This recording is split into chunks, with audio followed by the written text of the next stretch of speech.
안녕하세요. 판도라입니다. 판도라 격리실무 이번 시간에는요. 제가 이지집합 건물 회계 컨설팅에 올려드린 내용으로 여러분들과 이야기 나눠보도록 할게요. 참고하세요. 야간가산수당 비과세 여부이고요. 요거 야간가산수당 비과세 관련해서 물어보셨는데요. 자세한 사항은 제가 요거 링크 걸어놨으니까 여기 들어가시면 여기 내용입니다. 여기 이거는 그 생산직 근로자 연장 근로수당에 대한 내용이고요. 제가 이건 국세청에서 가지고 온 자료입니다. 이것도 링크에 연결해 드릴게요. 자, 어쨌든 일단 생산직 근로자의 연장 근로수당에 대해서 이야기를 좀 드려볼게요. 여러분, 원래 생산직 근로자 같은 경우는 아무래도 좀 힘들잖아요. 그렇죠. 그리고 월급도 조금 받는 사람이 많단 말이에요.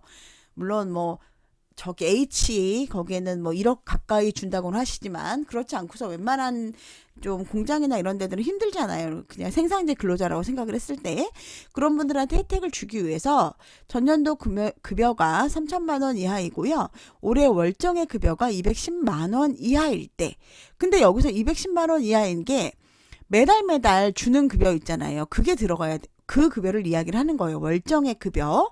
그런데 연장 근로수당은 여러분 이게 실질적으로 근로에 대한 돈이 아니잖아요. 가산수당이기 때문에. 그렇기 때문에 그걸 제외한 금액입니다. 그래서 월정의 급여가 뭐 식대도 매달 지급된다면 식대도 포함되는데 월정의 급여가 210만 원 이하이면 생산직 근로자에게 연장 근로수당에서 연 240만 원을 비과세로 인정해 주는 거예요. 자, 비과세로 인정을 해주면은 그만큼 과세 표준액이 줄잖아요. 그죠? 그러니까 월급이 적더라도 어때요, 여러분? 과세 표준액이 낮아지니까 4대 보험이라던가 아니면 각분세 주미세가 줄겠죠. 그러면 월급을 그만큼 더 받는 효과가 있잖아요. 그런데 공동주택의 경비와 미화원 역시 생산직 근로자처럼 월급도 조금 받고 힘들다고 생각을 한 거예요. 그래서 국가가 공동주택의 경비 미화도 생산직 근로자처럼 이렇게 위와 동일한 조건이면 전년도 급여가 3천만 원 이하이고 올해 월정의 급여가 210만 원 이하일 때는 너희도 똑같이 연장 근로수당을 비과세로 인정해 주겠다라고 변경이 된 거죠. 조건이 전년도 급여 3천만 원 이하일 때 당해년도 월정의 급여 매달 받는 돈이어야 되고 연장 근로수당은 포함되지 않아요. 왜냐면 얘는 근로에 대한 수당이 아니잖아요. 이게 210만 원 이하일 때 금액 어떤 분들은 이거를 이제 월 20 아니냐라고 얘기를 하시는데요. 정확히 기재된 것은 연 240만 원이라고 되어 있습니다. 연 240만 원 이하로 이제 되어 있는 거죠. 그랬을 때 연 240만 원 한도 내에서 연장 근로수당, 야간 가산이나 시간의 수당, 휴일 근로, 그다음에 연장 근로 이런 거에 대해서 비과세로 인정해 주겠다라는 거예요.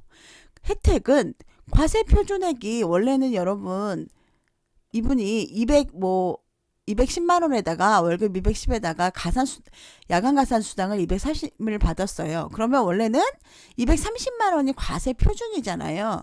그런데 이거를 비과세로 인정을 해주면 210만 원이 과세 표준액이 되는 거죠. 얘를 20만 원을 비과세로 인정해 주니까. 그렇게 되면 4대 보험도 과세 표준액에다가 4.5 국민연금은 4.5 곱하기 4.5 그다음에 건강보험은 3점 몇 이런 식으로 곱해주잖아요. 그러다 보니까 그리고 각분세 주미세 역시 과세 표준액을 기준으로 하지 않습니까? 그렇기 때문에 그 4대 보험이나 각분세 주미세 등의 세금이 줄어들잖아요. 각분세 등의 4대 보험료도 줄어들고 각분세 주민세 등의 세금도 줄어들죠. 보험도 줄고 세금도 줄고 그러니까 받는 거는 똑같지만 지급액은 똑같지만 공제액이 적어지면서 실제로 받는 금액은 더 커지게 되는 효과를 주는 거죠. 그런데 이제 문제는 올해부터는 최저임금이 많이 올랐어요. 올해 9,620원이잖아요. 그러다 보니까 실질적으로 엄청 많이 쉬지 않는 한은 경비들이 야간 가산 수당을 이렇게 210만 원 이하이기가 어렵다라는 거죠. 그리고 미화원들은 대부분 야간 가산 수당을 거의 없잖아요. 그렇죠? 그리고 연장 수당도 별로 없잖아요. 근데 이제 누구만 있어요? 미화원들은 대부분 있는 게 커뮤니티 있죠. 커뮤니티는 밤 늦게까지 일하고 아니면은 휴일날도 일하고 이러신 분들도 있잖아요. 그죠? 그렇기 때문에 그런 분이 있지만 우리 격일 근로자들은요. 우리 격일 근로자 경비분들은 실질적으로 주간 3시간이나 야간 7시간을 쉬게 하거나 주간 4시간, 야간 6시간을 여러분 쉬어야만 기본급이 2048-300, 2048-300이 된다라는 거죠. 그럼 210만 원 약간 안 되잖아요. 여길 뭐 3.5로 하던가 뭐 2.5로 하던가 그럼 또 안 맞아요. 그래서 제가 그냥 3으로 한 겁니다, 여러분. 그러다 보니까 휴게 시간이 엄청나게 길죠. 10시간. 10시간을 쉬어야만 이렇게 해당이 되잖아요. 근데 물론 이런 난주도 있어요. 그래서 어쨌든 위에 엑셀식으로 봤을 때는 거의 주간 3시간이나 야간 7시간 혹은 주간 4시간, 야간 6시간 정도의 휴게 시간을 줘야만 기본급과 월급, 우리 근데 식대를 나누지 않을 거 아니에요, 여러분. 상여랑 식대를 나누지 않을 거 아니에요. 이렇게 휴게 시간 많이 주면서 상여랑 식대 나누는 사람은 없겠죠. 그래야만 월정 급여액이 210만 원 이하가 된다라는 거예요. 보통 우리가 뭐 7시간을 쉬어도 기본급이 240만 원이 넘어요. 2시간, 6시간 하면은 거의 여기 보면은 주간 뭐 2시간 이렇게 쉬면은 320만 원. 그리고 조금도 안 쉬면 350만 원에서 400만 원이 넘는다는 얘기죠, 여러분. 그렇기 때문에 실질적으로 올해부터는 혜택을 받을 수 있는 분들이 많이 줄어들 거다라고 이야기 드리고 싶습니다. 자, 그러면 간단하게 이 연말정산 생산직에 대해서 얘기를 조금 나누자면 이거는 여러분 한번 읽어보시는데 이게 이제 생산직 근로자의 연장 근로수당 비과세 관련된 거예요. 아파트 관리소의 경비원도 생산직 근로자가 받는 연장 근로수당 등의 비과세 규정을 적용받는지 물어봤어요. 그랬더니 네, 아파트 경비원도 연장 근로, 야간 근로 또는 휴일 근로를 하여 통상 임금에 더하여 받는 금액에 대한 비과세 규정을 적용합니다. 왜냐하면 여기 비과세 적용 대상자인 생산직 근로자는 아래와 같습니다. 여기 부분에 여기 사항에 주차관리 및 기타 서비스 관련 단순 노무지 종사장 중 있고요. 여기 죄송합니다. 여기 청소 경비 관련 단순 노무직 이 부분이 사망에 들어갔죠. 그렇기 때문에 그렇습니다. 그리고 생산직 근로자의 연장 근로수당 등 비과세를 적용받기 위해서 직전 과세기간의 총급여, 아까 작년 급여를 얘기했잖아요. 3천만 원 이하여야 된다라고 말씀드렸고요. 올해 신규 취업한 사람은 비과세 규정을 적용받을 수 있는지, 올해 취업자는 전년도 급여가 0원이기 때문에 총 급여 요건에 충족한다라고 얘기했고요. 그 외에 다른 요건, 월정의 급여가 210만 원 이하, 업종 요건 등 충족할 경우 비과세 규정을 적용합니다. 라고 했습니다. 직전년도 총 급여액이 3천만 원이 초과하였으나 다른 회사에 이직한 경우 이직한 직장에서는 생산직 근로자의 연장 근로수당 등에 대한 비과세 적용을 받을 수 있는지 안 된다고 하네요. 회사를 옮긴 경우에는 직전년도 총 급여액 3천만 원 이하 요건을 하여야 하는 것으로 전 직장에서 받은 직전년도 총 급여액이 3천만 원을 초과하는 경우에는 비과세를 적용받을 수 없다라고 합니다. 자, 이런 근로자의 직전 과세 연도의 총 급여액이 3천만 원이어야 하는지, 생산직 근로자의 연장, 야간, 휴일 근로수당은 월정의 급여, 직전 과세 기간, 총 급여액과 관계없이 비과세 규정을 적용한다라고 얘기했습니다. 그리고 상여도 3개월에 한 번씩 한다 그러면 안 된다는 거죠. 부정기적 급여, 연장수당 등은 포함되지 않는다. 라고 이야기하고 있습니다. 그러면 매달 지급되는 식대는요, 포함해요. 괜찮합니다. 왜냐하면 매달 지급되는 거예요. 상여 등 부정기적 급여와 실비 변상적 성격의 비과세 급여를 제외하고 연장, 야간, 휴일 근로로 통상임금을 추가하여 받는 금액이다 라고 얘기했습니다. 요거 빼고 하는 거예요.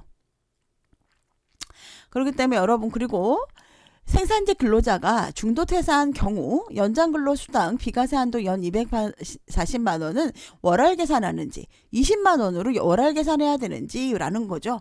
무슨 얘기예요? 한 달은 20만 원이고 한 달은 25만 원이고 한 달은 5만 원이에요.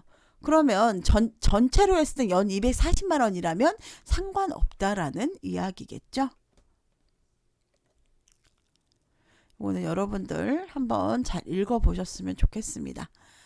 월정액 급여액이 210만 원 이하인 달에 지급받은 연장수당만 비과세하는 것인지 라고 물어봤어요.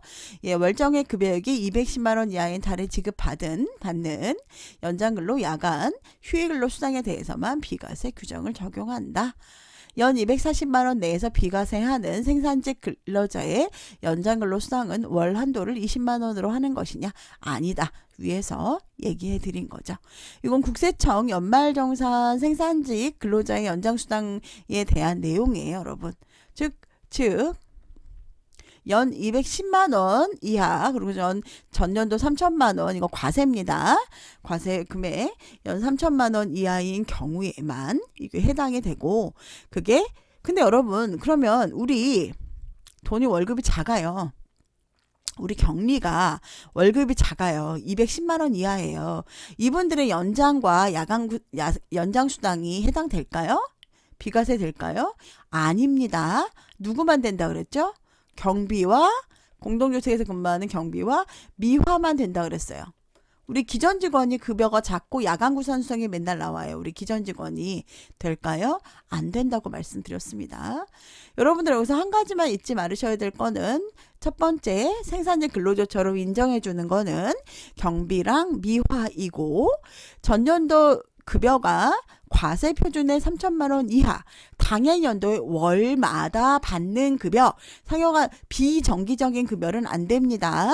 월정액 급여 210만 원 이하일 때, 그리고 그거 연 240만 원을 한도 내에서 연장 근로수당을 비과세로 인정해 주고요. 대신에 이거를 연 240만 원이니까 월 20이구나 라고 생각하지 마시고, 전체적인 금액이 240만 원 이하이면 어느 달은 25만 원인 경우도 25만 원도 다 가능하다라는 얘기죠. 근데 우리는 그렇게 주는 경우는 없죠. 매달 동일하게 거의 주니까. 자, 그리고 과세 표준액 자체가 지급액에서 공제액 하면 실제로 우리가 실제로 받는 돈이잖아요. 그런데 지급액은 똑같은데 공제액 자체가 줄어들기 때문에 실지급액 자체가 늘어드는 효과가 있다라는 얘기 드렸고요. 올해부터는 사실 거의 없을 거다. 왜냐면 올해는 최저임금이 인상이 돼서 정말 10시간 정도 쉬지 않으면 기본급이 210만 원 이하이지 않기 때문이다 라고 설명드렸습니다. 여러분들 좀 도움이 되셨는지 모르겠어요. 도움이 되셨다면 구독과 좋아요, 다정한 댓글 부탁드리고요. 이지집합건물 회계 컨설팅에도 많이 오셨으면 좋겠습니다. 오늘도 행복하시고요. 내일은 더 행복하시고 다음에 뵙겠습니다.